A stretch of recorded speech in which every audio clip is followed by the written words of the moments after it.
Yes, ladies and gentlemen, boys and girls, cats and dogs, moms and dads, whatever you are, thank you for joining me on another day. And we are back here at 1-0. If you're new, make sure to like, subscribe, do all that funny business. Thank you for tuning in. I'm Costa. We're going to have a good time, not a long time. So, jump straight into it. None of this, get rid of this wacky business. We're going to get right into it. It's Valentine's Day. So, first of all, if you're by yourself now with a bit of popcorn watching this, it's okay. I'll be your Valentine. It's fine. Drop it in your comments. What are you doing on Valentine's Day? If you've done the same as me, you've just watched David Beckham highlights because he's my Valentine. We'll get right into it. And someone who didn't really have a rosy night is Liverpool. Liverpool fans, I know I don't really like you, but where's it all? Why? How? Who, what, where? I know there's injuries, and James Maddison said, he's like, we've had our own injuries. They had Soyuncu out. They had, I think Vardy had to miss a couple of games too. I know it doesn't really compare. However, how much longer can a champion team like Liverpool keep on holding on to this injuries thing? They went and signed the centre-back, okay? They went and signed the Turkish man Kabak. I had to refresh. I was going to say a different name then. They went and signed Kabak. He had a bit of a stinker. However, I kind of held it in when they first signed him because he's come from Schalke, who hadn't won a game in a full year.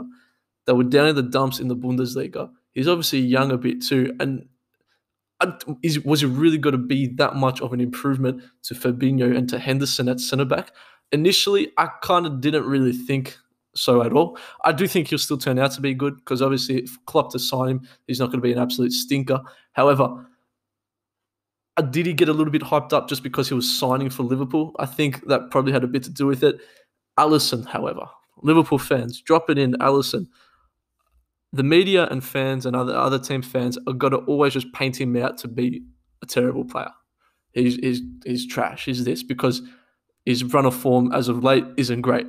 But I purely just think his confidence is shot. I'm not going to be an idiot and say he's a bad player. He's one of the best keepers in the world, if not the best. His confidence is shot to the bricks. He's forced to play this kind of sweeper keeper role because of Liverpool's high defensive line. And when you're not confident, and I'm sure there's boys out there or girls who have played, and especially in a goalkeeper role, if you're not confident as a keeper, it kind of feels like the whole weight is just of pressure is just on your shoulders. And I think that's kind of what's happening with Alisson. I think him having to come out and make these crucial decisions when most other keepers don't have to, and him having to do it when Liverpool aren't performing the best, his front four aren't the best he's had since he's been there. It's kind of leaving him to bit, what more do I have to do? Leaving him in a bit of a shell shock like Ryback's finisher, and it's causing him to have some absolute howlers, some crazy howlers. I mean, you saw it today. Kind of him and Kabak got into the little business. And it's kind of just leaving the question is how good is this Liverpool team really? Was last year, I saw on Twitter. Twitter's the GOAT. Follow me on Twitter, Costa Fruitas. Twitter's the GOAT. Liverpool won the league when we had drinks break and 5 subs. So not to discredit them, but it is funny. Go to Twitter. Twitter's hilarious. Harvey Barnes, Jamie Vardy getting on the score sheet. Salah getting on the score sheet for Liverpool. It's just Liverpool just officially out of the title race.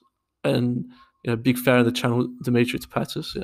Yeah, he said it was over a long time ago, which I do agree. But this kind of just felt like the statement. I mean, you go to Leicester, you lose 3-1. That's a convincing win. Thiago didn't look good, man. When he came on 15 minutes for Milner, Thiago got benched. This is someone like we're saying was the best midfielder in the world. He just hasn't fit, and this is what we kept on saying also about the Liverpool team. It's can they make a big signing because they are such a system, and I think Thiago is kind of what people were saying. He's an unbelievable player, don't get me wrong. But Liverpool are such a system, and I think people just expected Thiago to slot right in. Because maybe they do need that. Henderson not being in the midfield is huge. It's massive.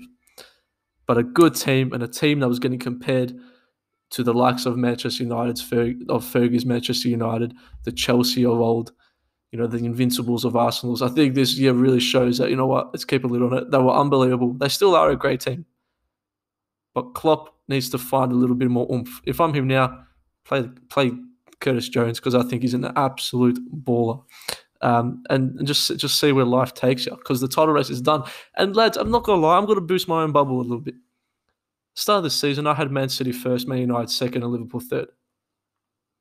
Thanks for coming. Takes us to the next game. Speaking of Man City, and this team, you know what? Man City are just sitting here saying, "Yeah, bring COVID, bring whatever else you want. Bring me a side of hand-off chocolates for Valentine's. That's fine because they go to Tottenham and they go to Jose Mourinho saying, Jose, no me gusta, mucho no.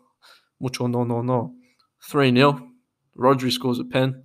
Gundogan scores 2 to continue his unbelievable form. Edison, I saw the video. Edison wanted to take the penalty, but Bernardo Silva told him not to. I think Edison should because they've had bad luck in penalties, Man City. Tottenham are a shambles. I'm convinced I cursed Tottenham. I said, why Tottenham will win the league? As soon as I did that, they turned to absolute shite, lad. Harry Kane, leave, bro. Come to United. Just Mourinho's things just aren't working. They've got the whole Bale situation. So Bale put on Instagram saying like, felt good or good training session. Mourinho in his press conference comes out and says, I think that was a bit of a lie. That wasn't true.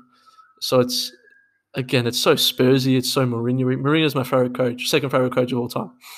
But it gets to a point where I think Mourinho was always bigger than Tottenham. And I think that's the problem from the start.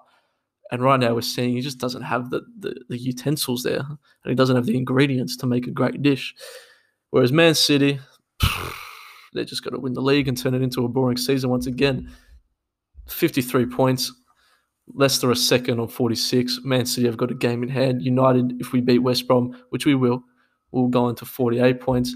Man City have got to steamroll this league again. And as they should, they've spent big money.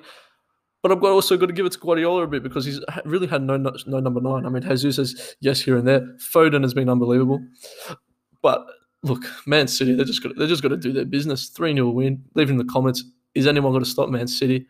Once Champions League and all that starts, is that when it gets a little bit iffy and De Bruyne's still injured? And it's all just interesting times. It is very interesting times. I'll be back on Monday because the Champions League starts. So we're going to start Eurobash again. I know, but I wanted to do the podcast, but we're in lockdown again. Got to start Eurobash. We've got Barcelona versus PSG. More Premier League games, but that was really the heavy of the heavy. We had Brighton, Aston Villa 0-0, Burnley, Palace 3-0. Couple of good games coming up tomorrow, but besides from that, just want to tackle the big boys. Liverpool are a mess. Klopp is lost. Guardiola is just doing Guardiola things. Man City's probably got to win the league and make it a boring season. But no, because Ole's at the wheel. I'll hopefully, touch wood, I've got a bunch of other stuff coming on. So next Monday, there should be a Eurobash, talk about the Champions League. There's also a cheeky little interview next week that I'm doing with an AC Milan player. I'll leave it there, AC Milan player. But yeah, otherwise, thank you very much for tuning in. Happy Valentine's Day. If you've got a girlfriend, tell her you love her. If you don't, drop it in the comments. I love you, Costa. I love you, 1-0. Will you be my Valentine's? Thank you for tuning in. Like, subscribe, do that business. Let's get 500 subs by May. January, February, March, April, May. Yeah, let's get 500 subs by May. Thanks for watching. Merry Christmas. Adios, amigos. Come on, you mighty Red Devils.